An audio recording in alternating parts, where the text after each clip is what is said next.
Perfect.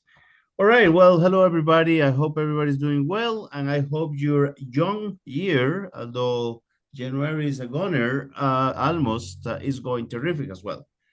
So I'm going to be talking about the term banana republic, which is used in a very derogative way, in a sense. And so we want to know why this term was came up and how it came up. So, as you know, I collect tokens from Central America and Latin America, but Central America, Guatemala, Costa Rica, and there's quite a few banana tokens. So I thought that I would take the opportunity to share some of those with you and put it in some kind of historical context here. So that's why we're talking about this topic.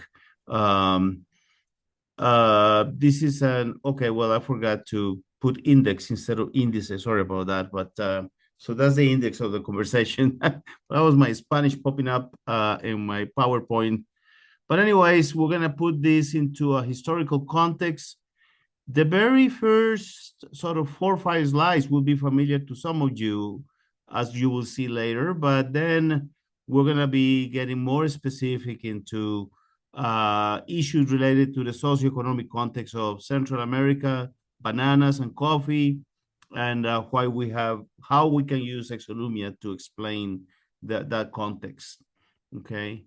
Uh, I could stop after this first slide to tell you, because the very first person to use the Banana Republic phrase was this person called O. Henry, who was a writer, real name William Sidney Porter, who lived between 1862 and 1910.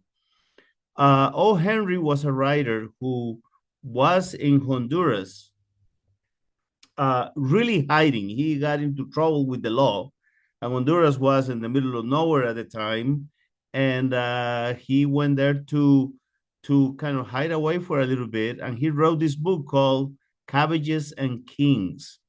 And in this book, he describes what he saw around him. And what he saw around him when he was in Honduras was bananas and a lot of corruption. And so there you have it. You have the terms banana republics coming up here.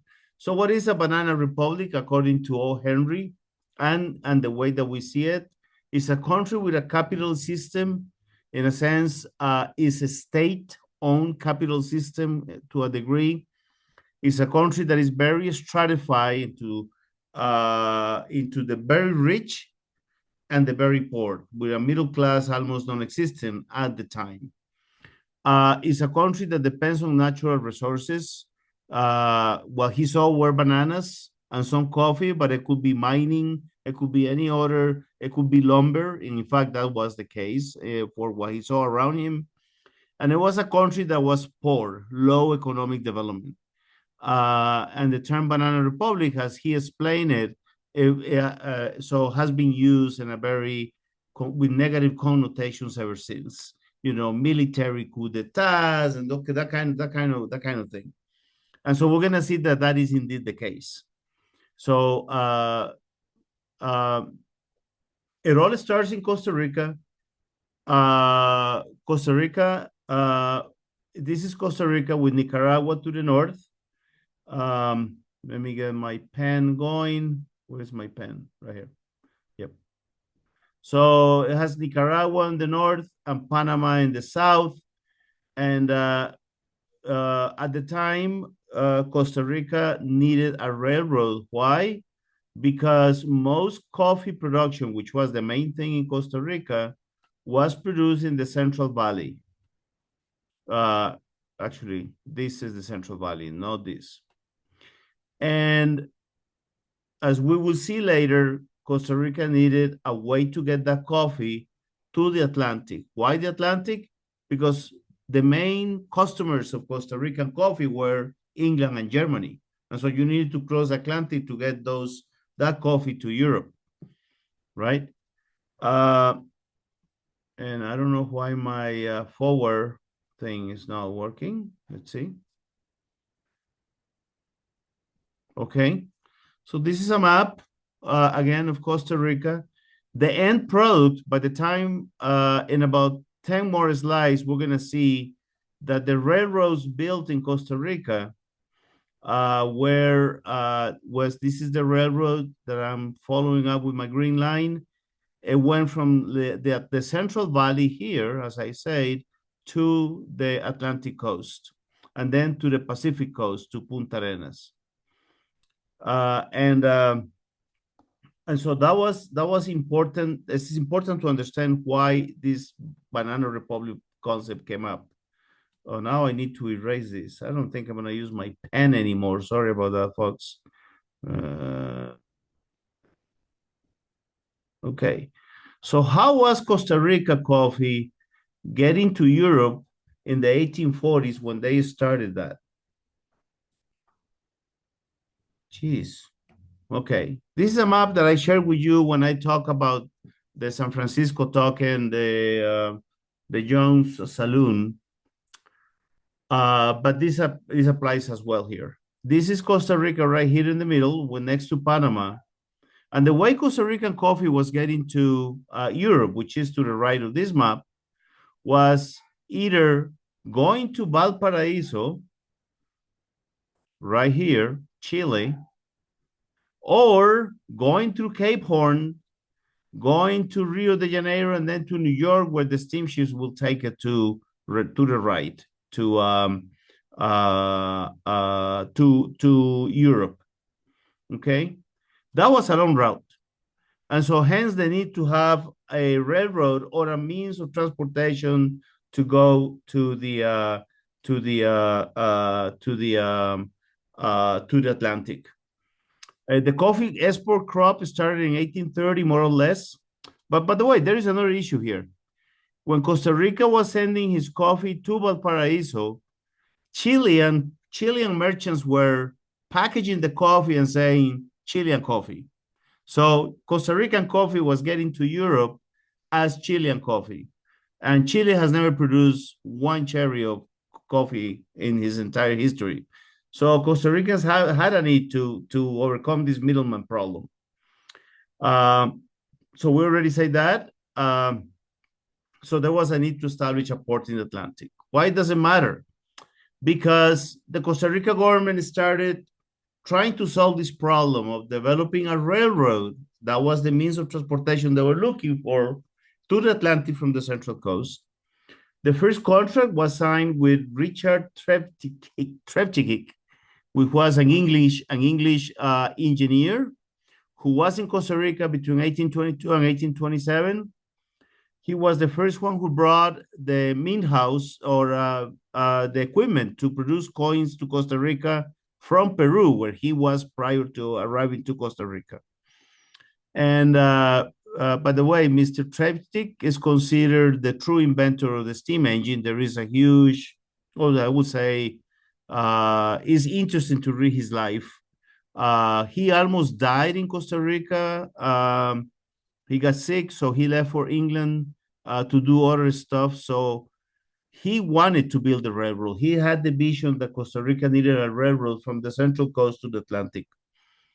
The second attempt was none other than our John C. Fremont, the Pathfinder. He signed a contract with the Costa Rican government to build a railroad connecting the Pacific with the Atlantic. John Fremont never set foot in Costa Rica, never knew the place, but the contract was signed, I believe, in New York, and it never took off. He tried to get investors to build this railroad, but he never found the right amount of money. And then I think the Civil War got in the way too. So the real effort start to build a railroad is with this person here. His name is Tomás Guardia. He became president by deposing a member of the ruling elite, which was coffee growers at the moment. I spoke about that person because when Tomás Guardia deposed Montealegre, he came to San Francisco. I gave a talk to PCNS about this individual arriving to San Francisco and establishing vineyards and other things. I have found more information about that.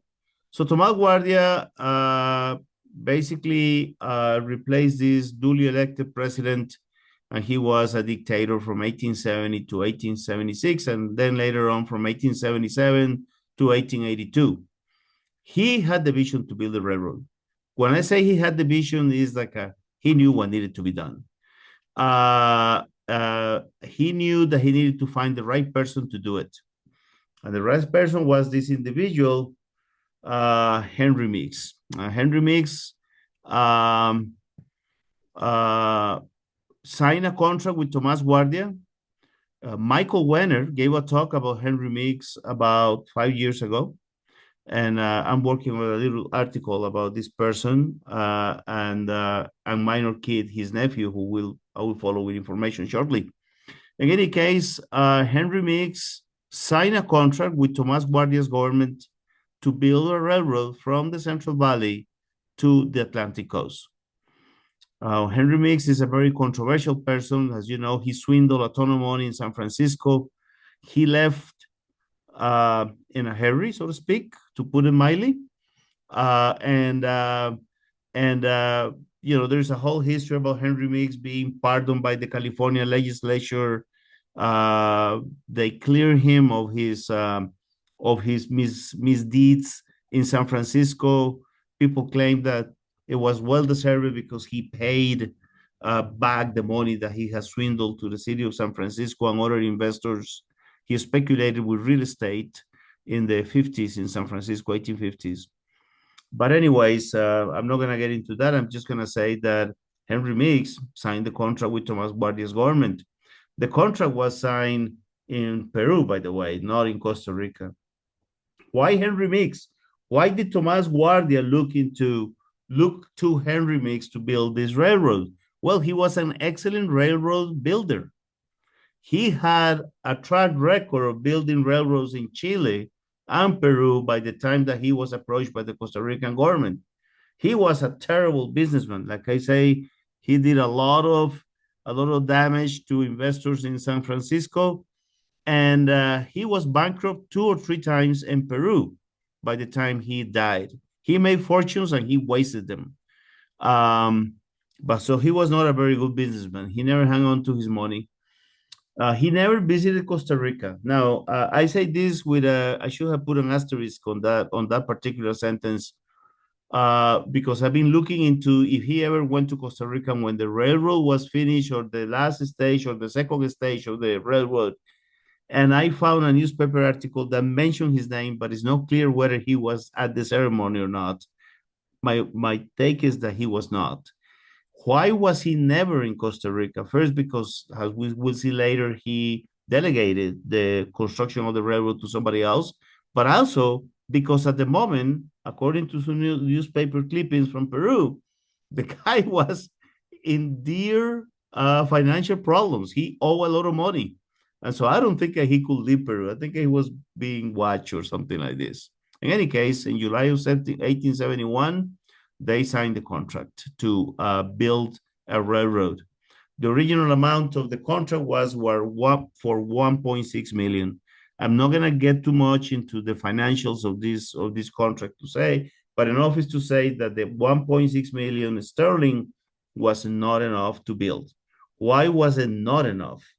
It was not enough for a whole host of reasons.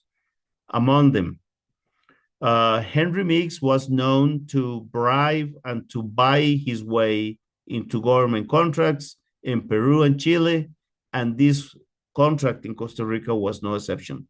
Tomás Guardia is known to have received 100,000 sterling for this contract. So then you go now, you have 1.5 million. Then the commissions took about 40% the rest. And so the budget just was not there. And this was always an issue when building this railroad in Costa Rica from the Central Valley to the Atlantic coast. Henry Meeks had a big ego, and he had some of the most beautiful medals that I know. This is one of them. As you can see, this is a woman riding an eagle over a train, and this is for the completion of the Arequipa to Puno railroad segment in Peru. Most of these medals were made in Peru, but there are a couple that were not. Most of the assayers are in Peru, but there is a couple that are either in New York or in England. And so Henry Meeks made a ton of medals, well, several medals to commemorate the completion of the railroads that he had. Their big, 51 millimeters silver, beautiful medals. This is another one. This is the completion from Callao, which is a port in the Pacific, to Oroya. And again, it's very well made. It's a big medal, and it's a little bit smaller than the one above, but they're very kind of pictorially. The one thing that you can see here is to the left of these two medals, here, the sort of the one side on the left, is that Henry Meeks knew how to play politics. So all the politicians of the time are mentioned in this medal, of course. Of course, his name is prominently displayed here. For example, in this particular medal, in this medal here, his name is right here. Of course, big Enrique. By the way, it's not Henry Meeks, but this time he was known as Enrique Meeks. He has, sort of Henry is the equivalent of Enrique is the equivalent of Henry. But you can see all the politicians are here, are very well displayed or prominently mentioned in the medals. And that was part of his charm, right? He will charm folks this way. Let me get rid of this because I need to get rid of the things that I do before I move on. Okay. This other medal is probably one of the most beautiful medals there is. Again, the big eagle right here. This is his look-alike design. This is to commemorate the completion of this. He did not complete a railroad here, but he completed this bridge. It's called the Viaducto de Berrugas, which no longer exists. It was very difficult to build, but he completed it. And this is a Tiffany made medal, Tiffany in New York. And the famous, as you can see down below, maybe not very clear, the Wyon engravers from England. So this is he took this time, and he had the resources to have these medals made, again, by Tiffany and by the Wyon brothers in England, very well-known engravers. Anyways, okay. So why am I talking about Minor Kid here?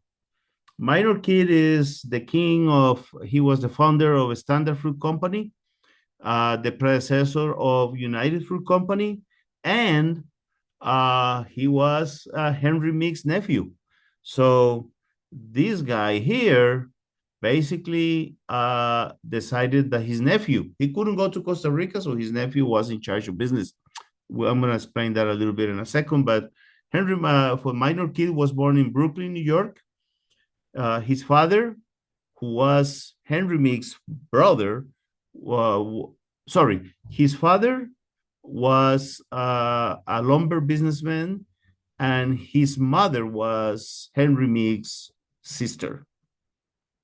Minor Kid was Henry Meeks' nephew, and to the left you see there Minor Kid, one of his well-known photos, and of course his uncle to the right. So this is how the business starts. Minor Kid, Henry Meeks did not supervise the construction of the railroad, of course. He left that task to Henry. Sorry, it says Henny there, but it should be Henry Kid, who was his nephew. And Henry then invites his brother Minor Kid to come to Costa Rica to help him. Now, Minor Kid at the moment was in Padre Island in Texas, raising pigs and cattle. And I think when his brother called him, he was very happy to go there. In fact, there is a couple letters that they exchange where Minor says, yeah, man, I'm out of here. I'm out of Padre Island. I need to go where the action is. And so he did. He went to Costa Rica.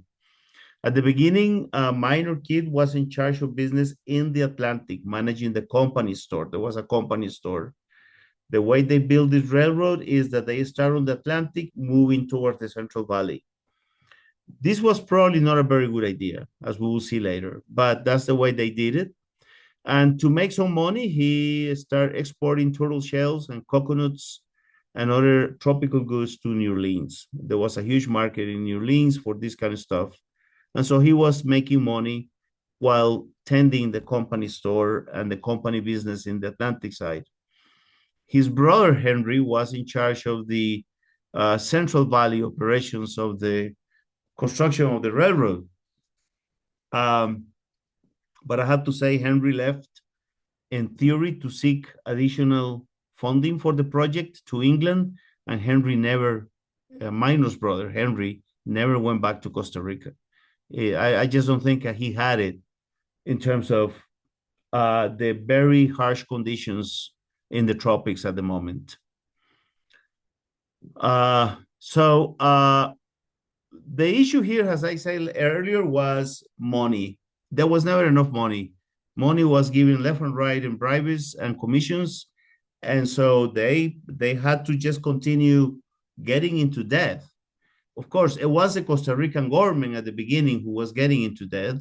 When the railroad, the 1.6 million sterling pounds, the first debt. Costa Rica has zero external debt. They don't owe money to anybody. That changed very quickly with this project. So they had to get again the $1.6 million, but there was a need to secure another $2 million loan, 2 million pound sterling loan to just continue going. But again, there was a lot of bribes. A lot of people was getting rich at the expense of this project. And so there were a lot of problems with funding. The construction stopped in 1873. This was shortly after it was started. And so Henry Meeks, a minor kid, was adamant that he was going to finish this railroad, despite the shortage of funding. Henry left Costa Rica, as I just mentioned in the previous slide, and he never to seek additional funding, but he never came back. It was up to minor kid to do what his brother couldn't do, because his uncle was not in the picture either. So Henry was an extremely, I would say, cunning individual. He was really the person who understood how to do business at the moment in these countries, at least in Costa Rica. And so he had to deal also, in addition to a shortage of funding, to a shortage of labor. He imported Chinese, Italians, African Americans, and others. This was a huge problem. The Chinese, there was, of course, a lot of racism built into the system. Needless to say, the Chinese could not pass certain location from the Atlantic to the Central Valley. The Central Valley was considered more developed than the rest of the country. The Atlantic was considered like a not developed at all. And that's where the Chinese were kept, although they later on start moving around. The Chinese, they run out of Chinese folks and they couldn't bring any more Chinese. Then they brought Italians. The Italians eventually went on a strike. There was a kind of, union busting situation, although there was no union, but similar situation. And the African Americans were brought from the Caribbean. And those, and I say this with a, with a factual, as a fact, African Americans were eventually the ones who pushed this train in terms of labor forward. They were, because they were on the Caribbean already, they were kind of adapted to the very harsh conditions and of working conditions in the Atlantic. So there was yellow fever, malaria, dysentery, and other diseases that the Italians were just not there, able to cope with. Just to give you an idea, it's estimated that 4,000 workers died during the first two phases of the project, mostly Chinese and Italian, but then some African American workers, some black workers. Uh, just like his uncle in Peru, Minor Kid used bribes and similar tactics to gain advantages in contracts, costs, lowering costs, etc. Uh, he was smart enough. I'm sure he was in love probably, but he married into the Costa Rican elite by marrying the daughter of Jose Maria Castro Madriz, a founder of the Costa Rican Republic and a member of the elite and a coffee grower himself. He just was welcome. It was this gringo, this North American, blue-eyed, who fit very well into the Costa Rican elite, who was mostly educated in England, by the way, not in the United States at the moment. The railroad is completed in 1890, and what you see here to the left is a bond of the second debenture by 100 pounds. But so these ones are commonly, you can find this kind of, I don't have one because I don't know why, but they're, you can find these documents on eBay sometimes for $100 or $60 or something like this. In Costa Rica, you can find them a little bit cheaper if you're here. In any case, so the railroad is completed in 1890. How was it that you get bananas and railroads? Well, Henry Meeks established the Costa Rica Railroad Company in 1886. This is a corporation established in London. And Minor Kid told the Costa Rican government, say, look, you cannot get any more into debt. The Costa Ricans say to him, we're not getting more into debt. You finish what you have. The railroad is, I don't know, 100 kilometers done. So that's what we're going to do. But Henry Meeks wanted to build it to the Central Valley. There were many more hundreds of miles to go, or kilometers. And so he says, look, give me a good deal and I will finish this up. Tomas Guardia is dead. He has died already at the moment. And so his successor, who was also a military man, gives him the deal of his life. He's given, whereas the original contract said that the Costa Rican government was going to own the railroad, he signs a contract that allows him to operate the railroad for 99 years. In addition, he obtains land use rights along the railroad route, 2 kilometers on each side, along the railroad route. Now, this is like Costa Rica basically given the right, is an equivalent to 22% of the country's land base at the moment. And so Minor Kid got this very good deal. And so what did he do? He needed revenue because he had taken over the operation of the railroad and finishing it up. And so he needed revenue for something like this, for this project. And the revenue was through agriculture. Hence, bananas, sugarcane, and coffee, as we will see in a second. These are some of the tokens that he issued for the Costa Rica Railroad Company. These were made in England. There is 25 cents and 10 cents in addition to the 50 centavos and the 5 centavos. There is 10 centavos and 25 centavos. They're very well done, very well made. You feel them in your hand. I'm sorry, I don't have the dimensions here.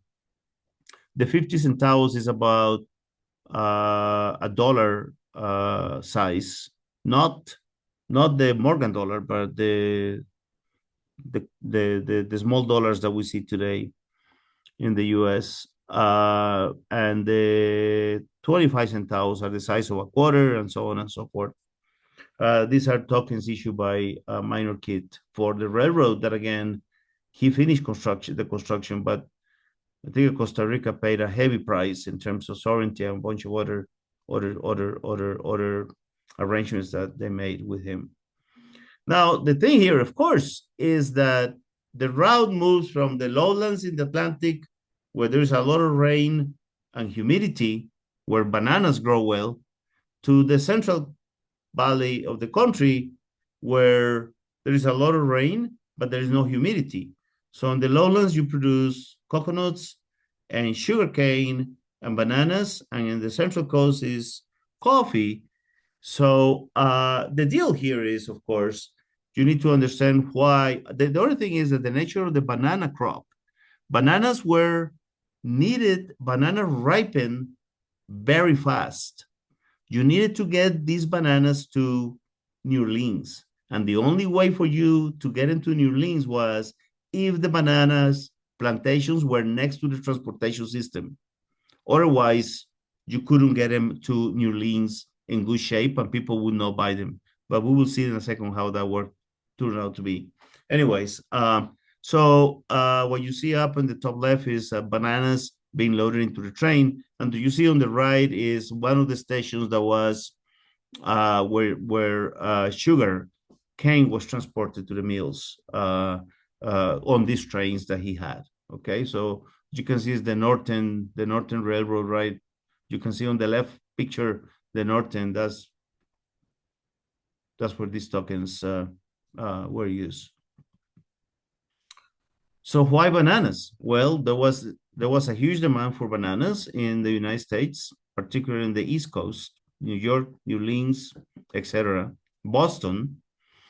Uh, he had plenty of land at his disposal because he has signed a 99-year contract giving him land rights to 2 kilometers to either side of the track, of the railroad track. And that's because he needed to pay his debt. We already talked about that. He bought the original seedlings from Panama or from Jamaica. There's some debate on this, but that's what he did. Banana seedlings are easily grown, and you can just keep on going with. I don't know if any of you have been to a banana plantation, but it doesn't take too much to keep the same plant producing. You just have to cut it, wait for the seedling to sprout again, and then there you have your banana plantation. Not today. Today is different because of the type of bananas that they grow. Anyways, so he, again, because in the Central Valley, the issue is different, he started growing coffee in the Central Valley. This was more in tune to his interest with the elite, the Costa Rican elite. The Costa Rican elite didn't want to deal much with bananas.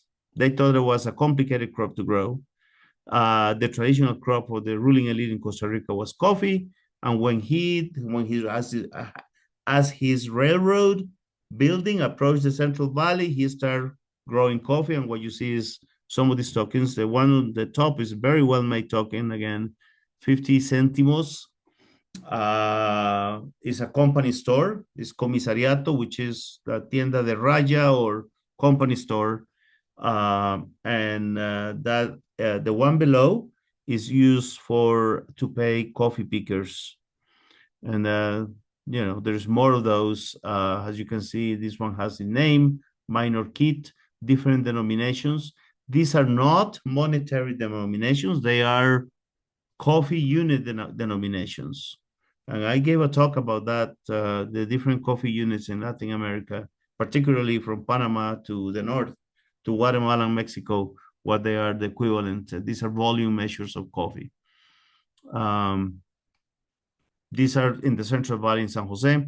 The one below was used on the sugarcane plantations by the Lindo brothers. Why do I say the Lindo brothers? Because again, Minor Kid was a very strategic person. The Lindo brothers were Cecilio and Stanley from Jamaica. Minor hired them to manage the payment of workers. And so there was a lot of cash involved. And Minor realized that these guys were very honest. So he started giving them part of the land rights along the railroad. And the Lindo brothers requested they didn't want to compete with his coffee or the bananas in the lowlands, so they decided to grow sugarcane. And so these are the tokens, although they are not necessarily Minor Kid related. They are related to him in the sense that he had a say in this business with the Lindo brothers. So bananas out of the sudden became the crop of the moment. Uh, Other countries look at Costa Rica and they say, we also want to jump into the banana business. And Honduras, where O. Henry was, eventually was no exception. By the way, El Salvador never had, or Nicaragua never had bananas in a volume or on a scale compared to Costa Rica, Honduras, or Guatemala. So the three banana producing countries in Central America is Guatemala, Honduras, and Costa Rica.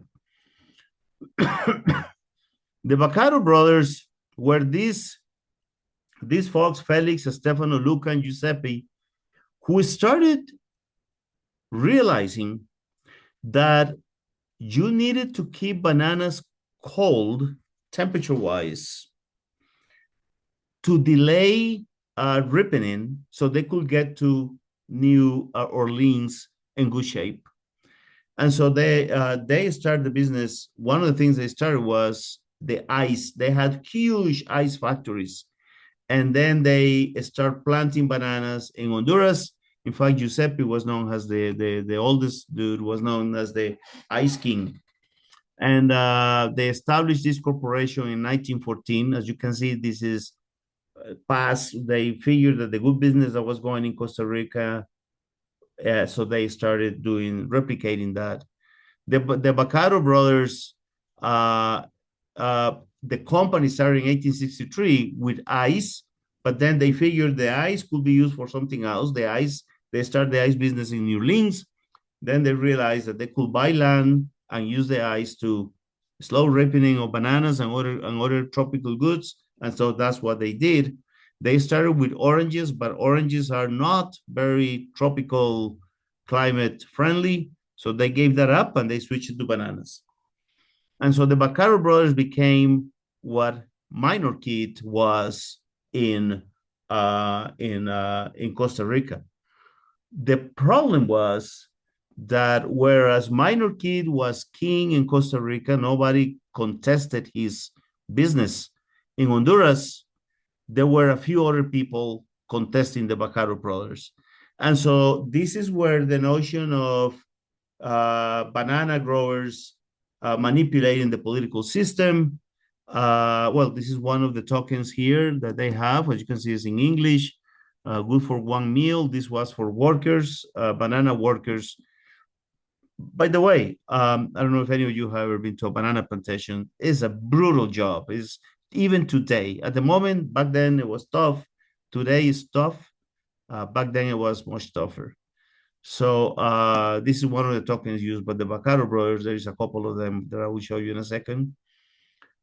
So the Vaccaro brothers, and you can see that very nice token, 1906. Now that one is not for a meal or anything. This is for monetary value of half a real. The Vaccaro brothers manipulated this person here to the right, Miguel Davila Cuellar, the president, to get him the kind of contract that Minor Kid had gotten in Costa Rica. But there were others contesting these contracts, and one of them was Samuel Samurai from Cuyamel Fruit Company. He's known as Samuel Bananas Samurai. He founded the Cuyamel Fruit Company, but eventually he became the president of United Fruit Company. Again, it was a standard fruit company that became United Fruit Company. And he favored this other person, Manuel Bonilla Chirinos. And so they start manipulating the political system when Samuel Samurai got Manuel Bonilla Chirinos, the Vaccaro brothers started a militia that will eventually overthrow Manuel. And so, as you can see, it was agribusiness that was manipulating the political system to the best they could. These are banana barons, if you will. They made a ton of money. They had their mansions in New Orleans and in their own country as well. But in New Orleans, some of those mansions are still standing. So Minor Kid was in Costa Rica, and he figured that he could not get into Honduras because there was a lot of conflict.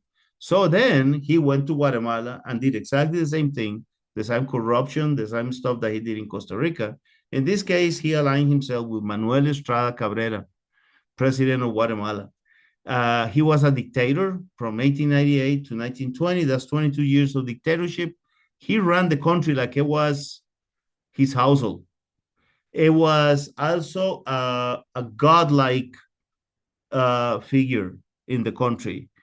Um, by this time, Minor Kid had merged with the Boston Fruit Company. He had run into some financial problems, and how he was running United Fruit Company, which is then it evolved into Dole and all the other companies that we have today. But that would be a good talk too, because there is a lot of exonumia in that sense. Anyways, so these two individuals had a very close relationship.